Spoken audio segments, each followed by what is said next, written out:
ជំរាបសួរពុកម៉ែបងប្អូនមានមិត្តភ័ក្តិនៅក្នុង Facebook បានសួរខ្ញុំថារូបដែលខ្ញុំមាននៅក្នុង Facebook ខ្ញុំនេះតើខ្ញុំប្រើ program អ្វីដែរ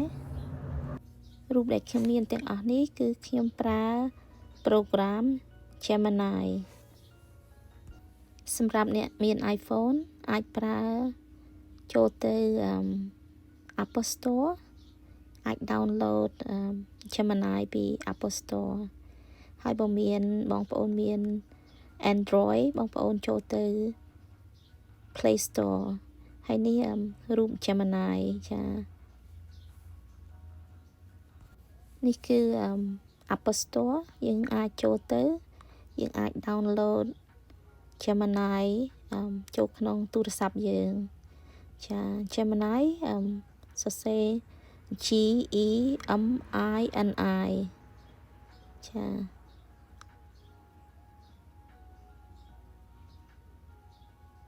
នេះ Gemini AI បងប្អូនចុចទៅហើយនឹងយើងអាច download ចូលទៅក្នុងទូរស័ព្ទរបស់យើងណាចាខ្ញុំមានស្រេចហើយខ្ញុំចុច open ចាហើយនេះ Gemini ចាយើងអាច store នៅក្នុងទូរស័ព្ទរបស់យើងហើយឥឡូវនេះខ្ញុំចុចទៅ Gemini ថា Hello Janet ហើយយើងចុចទៅ create image បងប្អូនចុចសញ្ញាបូកចានៅខាងក្រោមហ្នឹងចុចទៅយើងចូលទៅកណ្ដាលហ្នឹង gallery នឹងកន្លែងរូបថតដែលយើងមានហើយយើងរើសដែលរូបថតដែលយើងចង់ឲ្យគេឲ្យ Gemini ហ្នឹង generate ឲ្យយើងចាឥឡូវខ្ញុំចង់បានរូបថតហ្នឹងបន្ទាប់មកយើងចុច add នៅខាងស្ដាំដៃខាងលើហ្នឹងចាឥឡូវហ្នឹងយើងត្រូវការ prompt ឬមួយ description ណាដែលយើងចង់ឲ្យ Gemini ហ្នឹងធ្វើឲ្យយើងឥឡូវនេះខ្ញុំមាននៅក្នុង notepad ខ្ញុំ copy ខ្ញុំ select ទៅ select all copy ហើយនឹង paste ចូលទៅកន្លែង Gemini វិញទៅដើម្បីយើង paste instruction យើងដែលយើងមានហ្នឹងណាតើយើងចង់បានអ្វីចាហើយយើងចុចហើយទៅយើងចុចសញ្ញាព្រួយហ្នឹងខាងស្ដាំដៃខាងក្រោមហ្នឹងហើយមិនដល់1 minuteទេគេ generate រូបឲ្យយើងចាឥឡូវនេះបងប្អូនscroll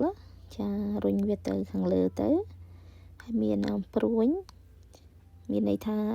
រូបថតហ្នឹងគេបានធ្វើឲ្យយើងហើយចាដូច្នេះអ្វីដែលយើងចង់បានគឺរូបនេះឯងចាអ្វីដែលខ្ញុំចង់បានខ្ញុំប្រាប់ Gemini ហ្នឹងឬមួយក្នុង instruction ហ្នឹងរូប prompt ហ្នឹងប្រាប់ថាខ្ញុំចង់ឈរនៅមុខប្រាសាទតាព្រហ្មហើយខ្ញុំមានសក់វែងខ្មៅហើយមានផ្កាចំប៉ីសៀតនិងតិចហើយនឹងរ៉ូបខ្ញុំពណ៌ខៀវចាអញ្ចឹងទៅបងប្អូនឃើញទេអ្វីដែលយើងប្រាប់ឲ្យ Gemini ធ្វើគេធ្វើតាមយើងចាអូខេបងប្អូននេះprompt មួយទៀតដែលខ្ញុំចង់បានហើយនឹងខ្ញុំចង់បានរូបអប្សរាអញ្ចឹងណាបងប្អូនយើងធ្វើដូចលើកមុនអញ្ចឹងណាចាឬរូបថតហើយ prompt ហើយចុចទៅមានតែប៉ុណ្្នឹងឯងបងប្អូនហើយ prompt នេះចាំខ្ញុំដាក់នៅក្នុង comment បងប្អូនអាចប្រើបានចាហើយយើងដូរពាក្យអីតិចតួចទៅយើងចង់បានអ្វីយើងប្រាប់ឲ្យគេធ្វើទៅគេធ្វើតាមយើងហើយចាអូខេបងប្អូនហ្នឹងហើយមានសំណួរអីចាំ message មកខ្ញុំចោះ